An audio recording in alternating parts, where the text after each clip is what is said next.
We'll now link up with Eshomomo Imodu and Tijesu Adeoye, who are in our Abuja studio.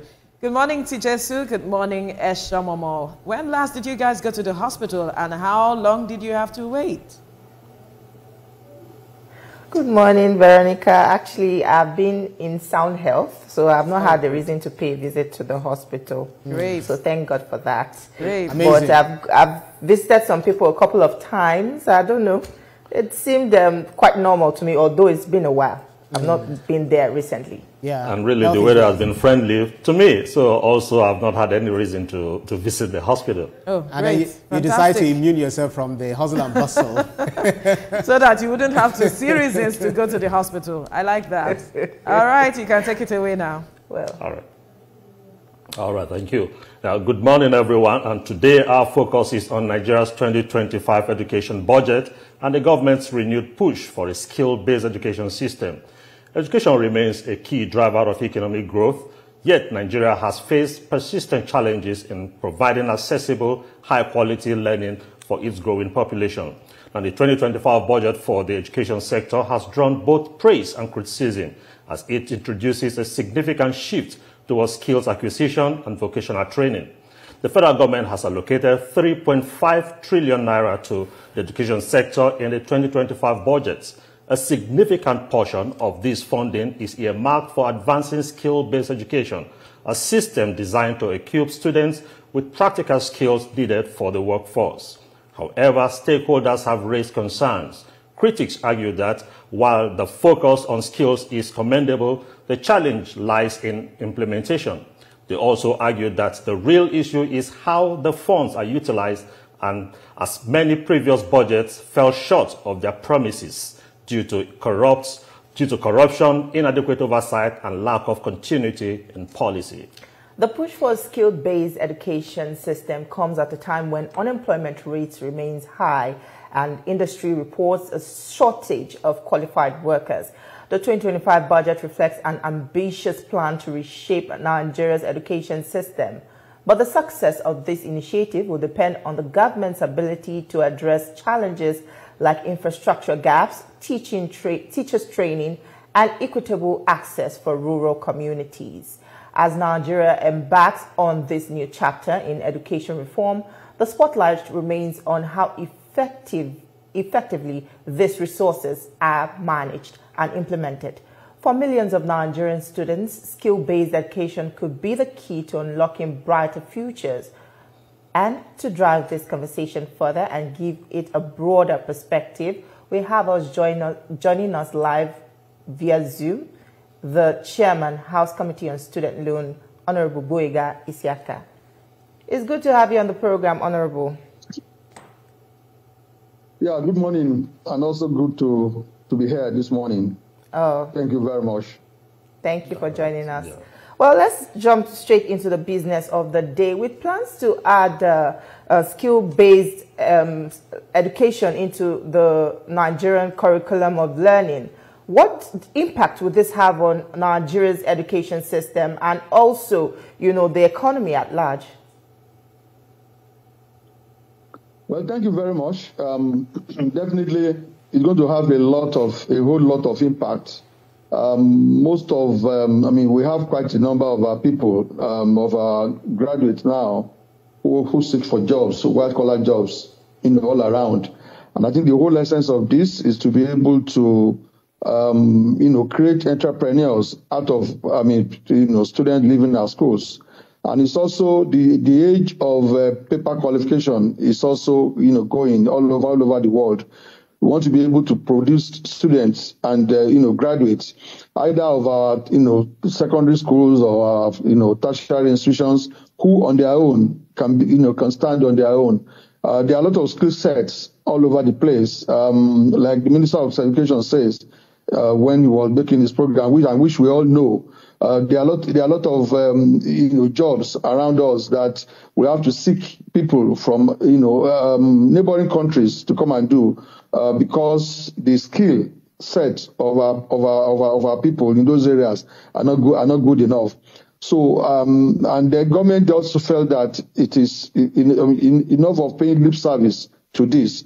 And that's the reason why they want to pay a lot of attention to this. Increase the funding of that. Also ensure that you also put in place the right structure to enable this work. So in summary, I think in terms of employment generation, it will create employment. If you create employment, it creates production. If you create production, it increases our GDP. It enhances, it reduces security. Insecurity rather, because a lot of idle hands all around us will be able to get busy, and generally it will enhance the economy, and I think that is the way we should go. So a lot of emphasis is being put on this right from secondary school. Listening to the Minister of Education when he came to present the budget, even right from school, some skills are going to be put in the in secondary school curriculum. So right from secondary schools, we'll be able to students will be able to learn some skills. Then by the time they now get to tertiary institutions or even some specified colleges of technical colleges all around the place, they'll be able to progress this. And I think they also want to do work study so that they go to some companies and put people there so that they can be working and also be learning, so that all the various things that the government plans to do. But I think the generality of the idea, which I so much agree with, is to be able to pull a lot of our students out of graduates out of labor market and make them to be able to get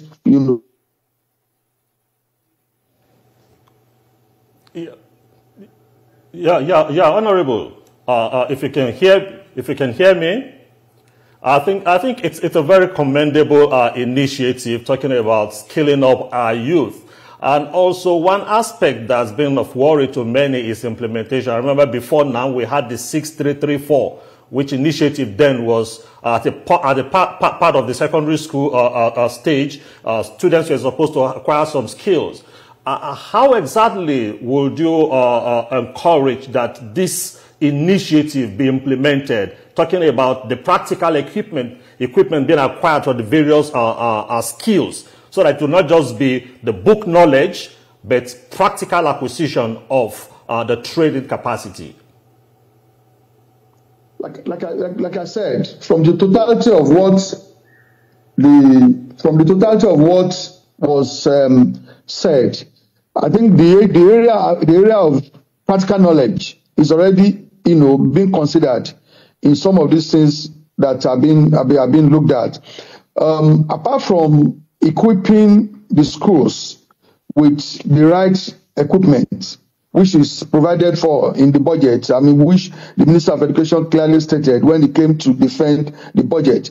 I think they also want to do like in-service training with some, existing companies, existing, institutions that have, equipment, put them there. They even said something like they're going to have individuals that will be monitoring some of these people, that something like a work study that they're going to have in all over the country. I think you said they're going to have about 774, one per local government.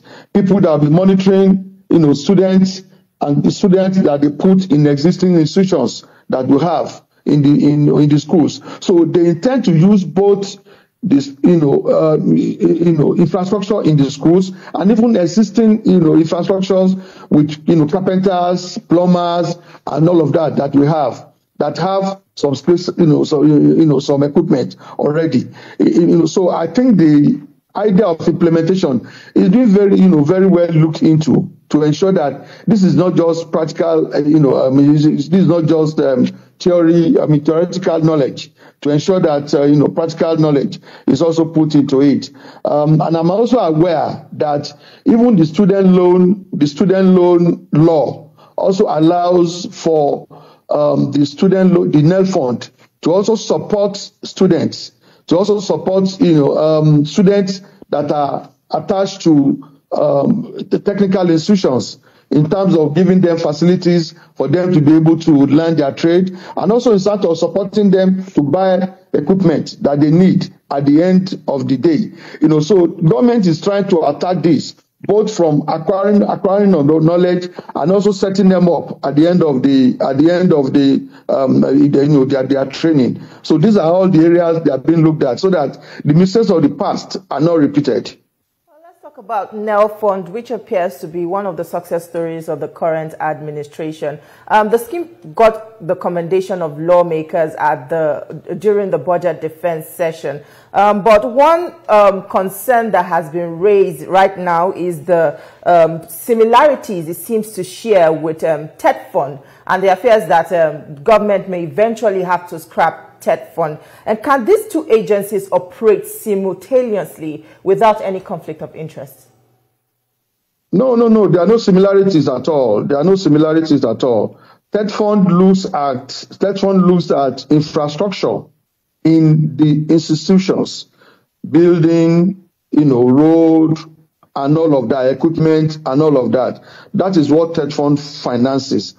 The NEL Fund finances upkeep, school fees, and other charges, so that there is nobody that wants to go to school that will not be able to go to school as a result of parents being poor and all that. So those are the two distinctions. So there are no similarities at all in their operation. They may be sourcing funding from the same source, and the issue of TED Fund being scrapped or not, I think that is being rested. Subject to when the law is eventually passed. It was a proposal in the tax bill, but from the totality of what is being collated all around, subject of course to what the National Assembly will do eventually, that is being looked at. I think the argument initially was that TED Fund was an interventionist agency to enhance the facilities in the schools, through education tax. And it was felt that now that intervention has been done for a couple of years, maybe it should be rested. But the other argument is that the equipment are not enough. The buildings are not enough. The structures are not enough. So TED Fund so if TED Fund continues, it will continue to build campuses.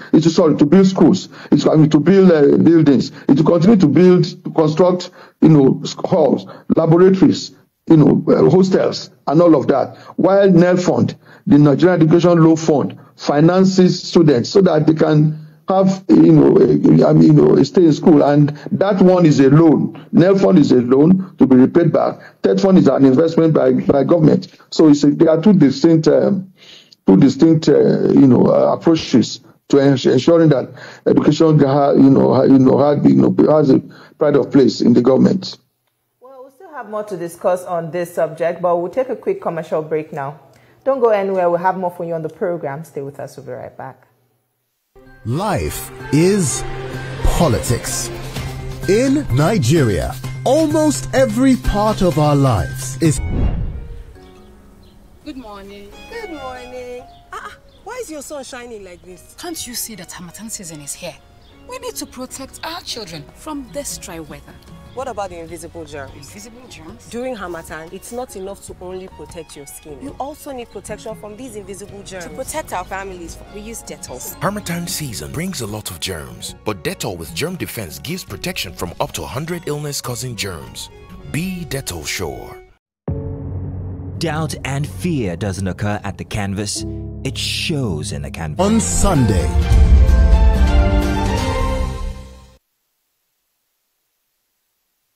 life is politics.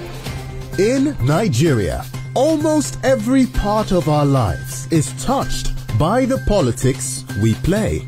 Governance, legislative matters, the economy, security, foreign affairs, internal affairs. Have a feel as strategic plays in the political space. Glad to have you back. We're still speaking with Honorable Gboyega Isiaka. Honorable, some critics on NEL Fund have accused the agency of being unfair and unjust in the distribution of resources. Specifically, they say NEL Fund has a narrow coverage of tertiary institutions in the north.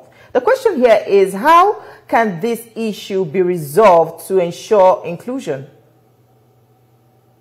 I didn't get that. Narrow institution in the north? Narrow coverage. Narrow coverage. It seems to have a narrow coverage in the north.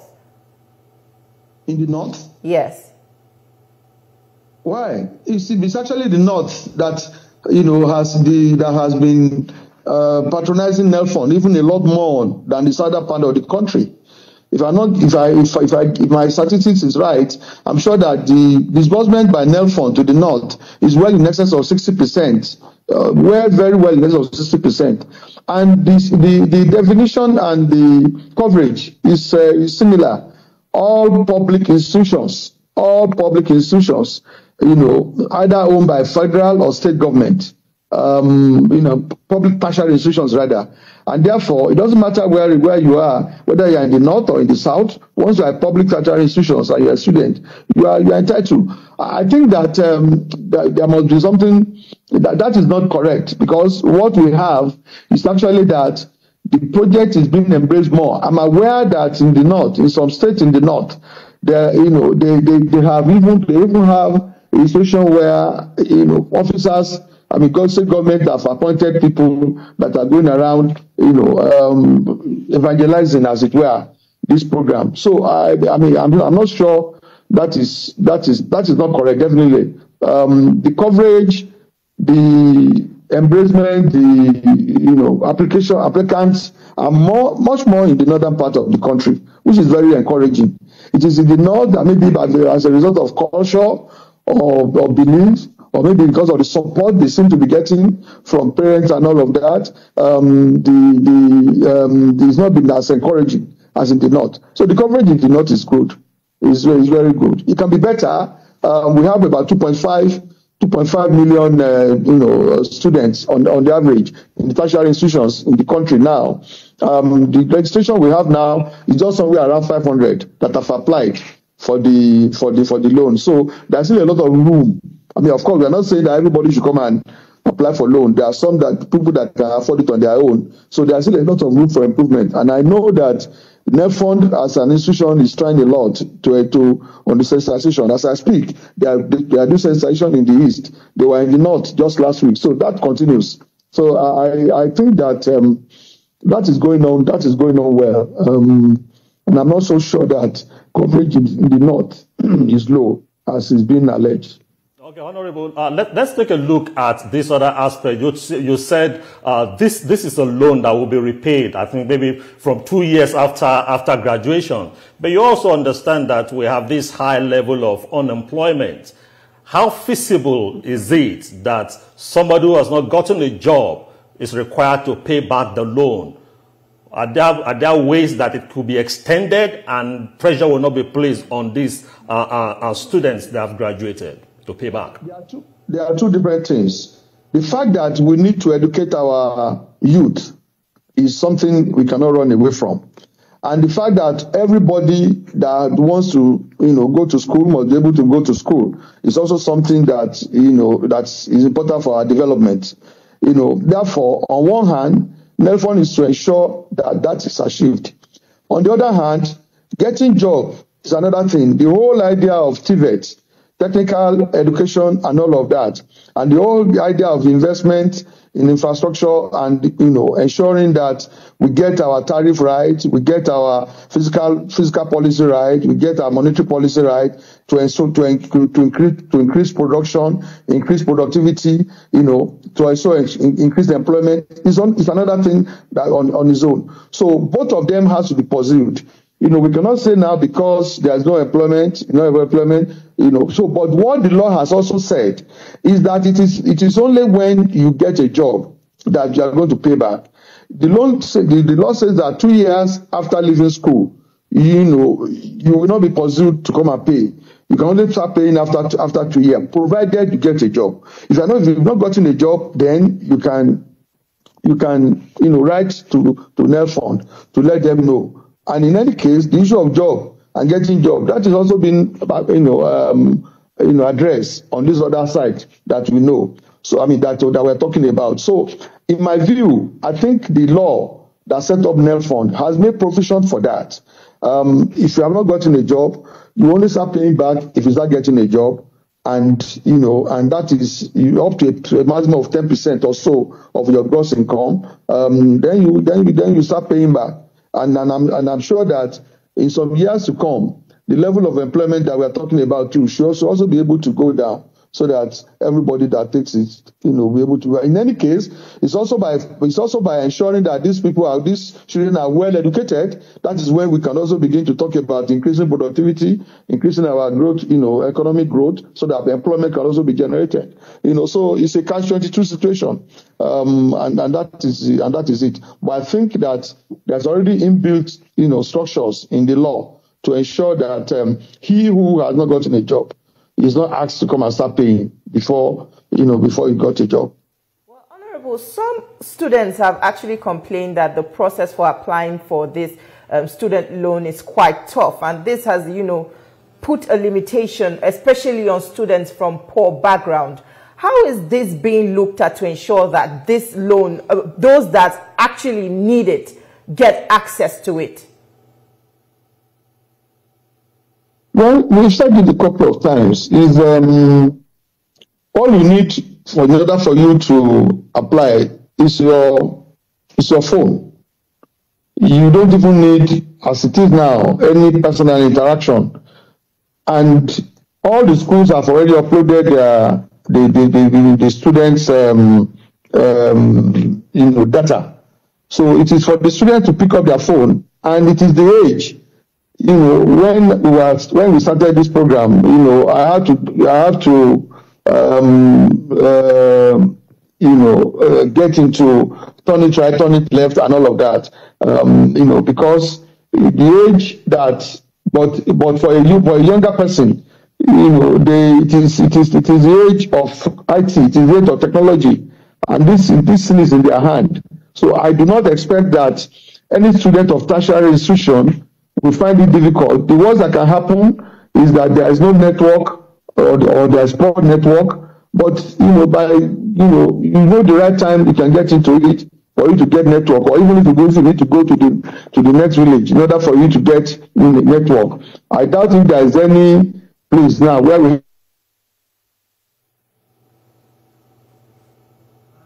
Okay. Yeah, I think another aspect is we should look at how involved are the various state governments in this. This is a federal initiative. Well, I feel that this is actually a welcome development by all parts of the country, because, first educating the population, say they are the future of tomorrow. And, education has been quite a topic in Nigeria. We have seen the effort of the federal government, even by increasing, the budgetary allocation for education. So it just shows, the willingness of the government to ensure that its educational system functions properly. Now, it now boils down to those that, are in charge of, disbursing these resources. How effective is it being done? How effective is it being, carried out? Well, I believe we have the Honorable back now.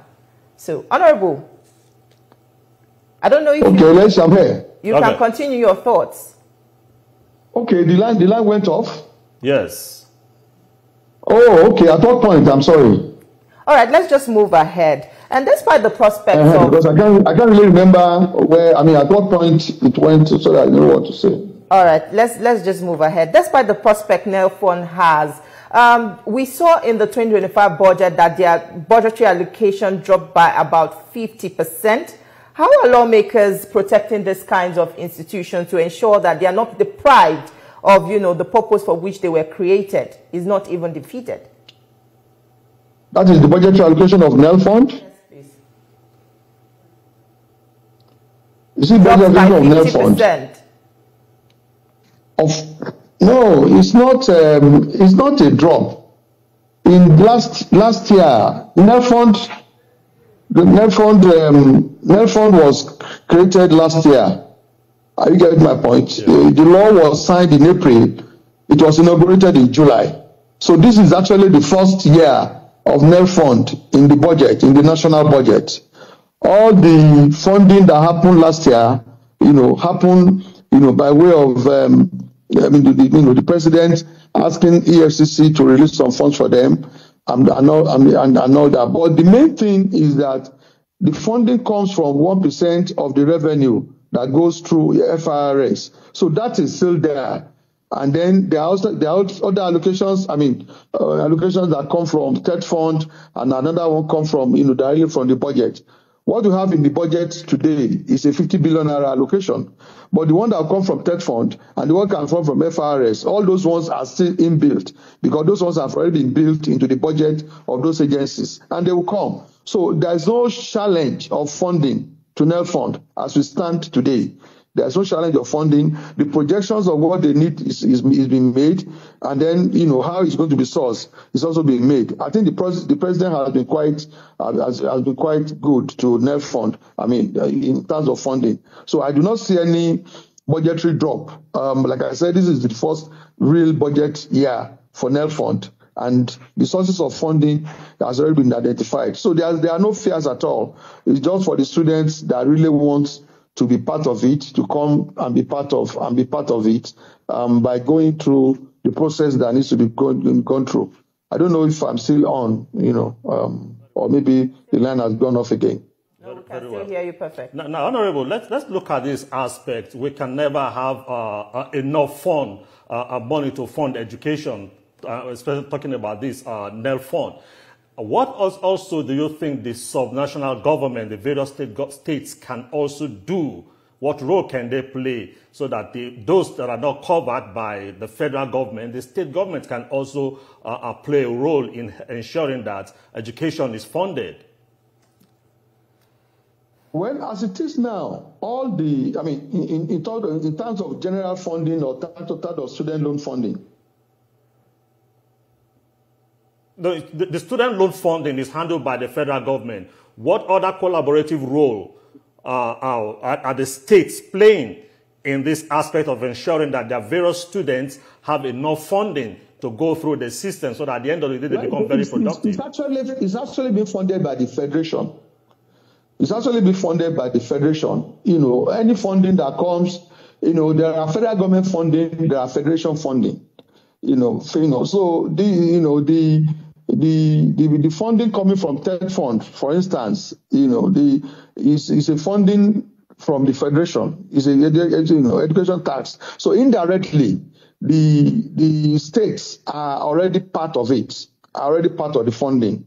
Yes, the administration is being handled by the federal government, but the funding is as it is. The funding now is actually being funded by the federation. But of course, there can be, the support that can come from the state is enlightenment, enlightenment, and also ensuring that, it is he who wants to get it or he needs it that also get it. I think we can continue to get that. And then as NEL fund is now also they are planning to go into the technical part of the job, because the loan is both for tertiary education and also for technical education.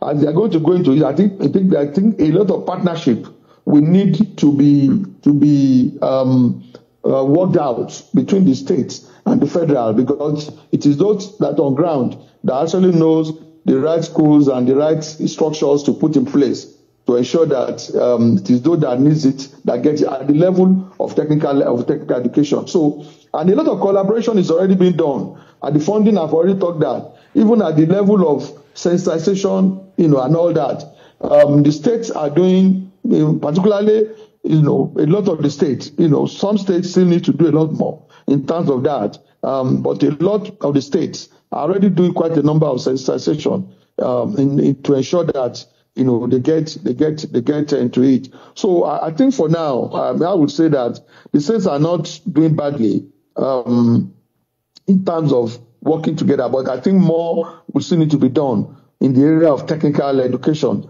and the technical financing of technical education students. Well, it has been an interesting conversation. We must thank you very much for your time with us on the program, Honorable Gboyega Isiaka, for bringing clarity to the issues surrounding NEL Fund and, the federal government student loan plan and skill-based education training. Thank you so much for your time with us on the program. All right. Well, that's our package from us here in Abuja. It's back to you in Lagos, Veronica and Ibrahim. All right. Thank you so much, Chijesu and Eshomomo, for that conversation. And it is good to see that government is doing so much to ensure that everyone gets the needed education as much as possible. Thank you once again.